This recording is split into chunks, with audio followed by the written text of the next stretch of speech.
Now, Candace Owens, you'd think in a country like ours, very top, I mean, this is the most first world country that's ever been. You'd think the most civilized and the most just. Here you have to consider a murder case through the lens of politics. When you get to that point, haven't you already given up civilization?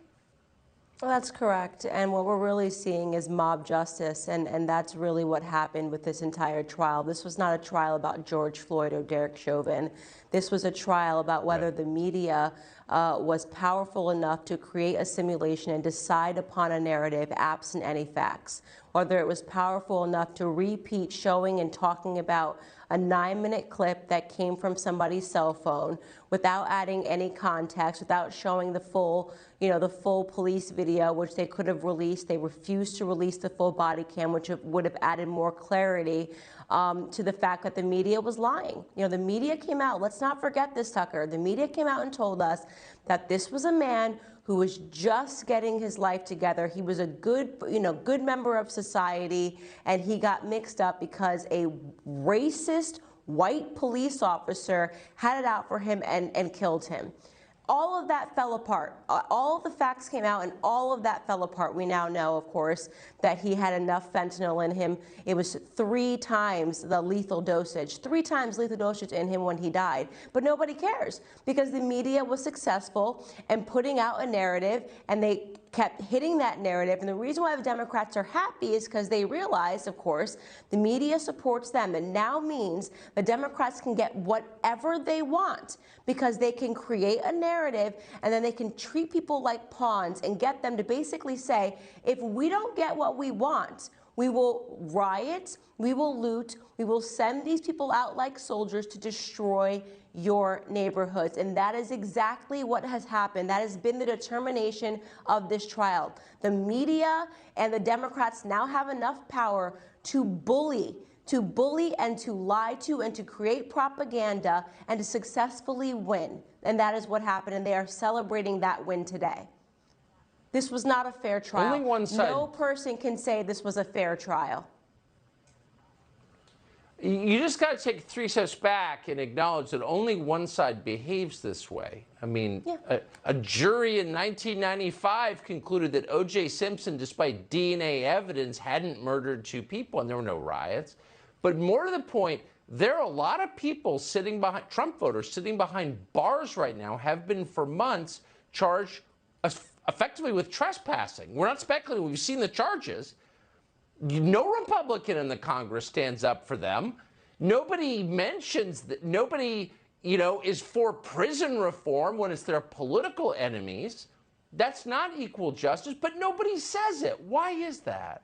Because we have 2 pandemics going on right now. There's a pandemic of ignorance in this country, and that is only allowed to fly because we also have a pandemic of cowardice in this country, okay? So we have people that are purposefully putting out a bunch of ignorant claims, and then we have people that are too cowardly to stand up and say, you know what, this is wrong. There has been so much that has been going on in this country that is wrong. You talk about it, I talk about it, but we do not have people that are sitting in Congress that are willing to take this fight where it needs to be taken. By the way, you bring up Maxine Waters inciting violence.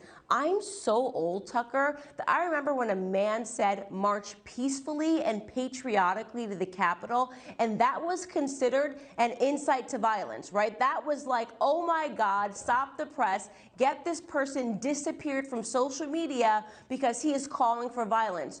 Look at what Maxine Waters says. No one in the media is condemning these remarks. That same media that condemned Trump and his supporters for weeks on end is now defending Maxine Waters. And we both know this. It's not the first time that Maxine Waters has incited violence. Don't forget, rush down. If you see a Trump supporter, you got to rush them down in the restaurants.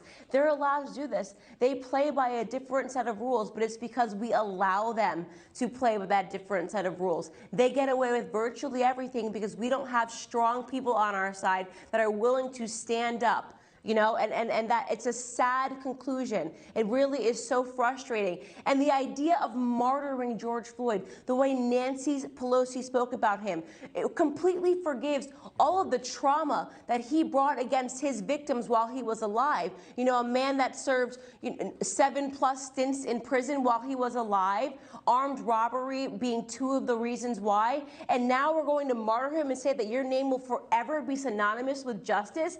Imagine, Tucker, if you are one of his victims that is alive, one of his victims that he armed robbed, and you have to hear that this man's name will always be synonymous with justice. How would that feel to you? I feel like we are living in fiction right now in America. We are losing this country and we are living in fiction because people are not strong enough to call out this stuff. And I feel like I'm one of the only ones who has the courage to say, I will not be mobbed into a different reality.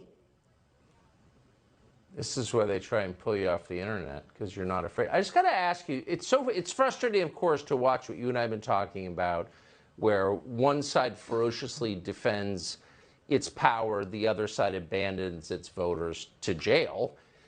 I wonder, though, is there a point where just ordinary people can say, you know, I'm not in control of politics, but you're not allowed to block my street with a protest or intimidate me on my front lawn or break into my store and steal stuff. Like, I'm going to defend my family. I'm going to defend my business. You don't have a right to do that. There's no justification for riots anymore, and I'm just not going to put up with it. No. Will we get to that point, do you think? No, we're not going to. That's why they're already moving the ball. They're already moving it. They're moving the goalpost already because they're saying right now that that's not enough.